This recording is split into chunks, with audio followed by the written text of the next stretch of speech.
কিস্তি তুলে আর এই গরু বেচা টাকা দিয়ে একটা ঘর করবো স্যার। ওই টাকাটা আপনি নিয়ে যান না স্যার। এই তো এত সময় পরে সত্যি কথা বের হয়ে আসলে, তোর যদি ফসলের জমি না থাকে তাহলে তুই ঘর করে খাবি কি? ও স্যার 10,000 টাকা নেন স্যার, 20,000 টাকা নিয়ে গরিবের মায়ের না স্যার। তুই কি টাকা দিবি নাকি আমি সরকারি আইন প্রয়োগ করবো? দাঁড়া দেখাচ্ছি।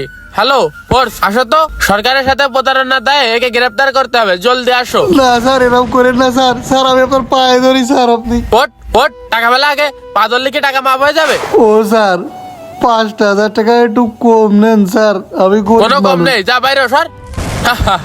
জমি ওর, দলিল ওর, মজা করে টাকাগুলা শুধু আমার।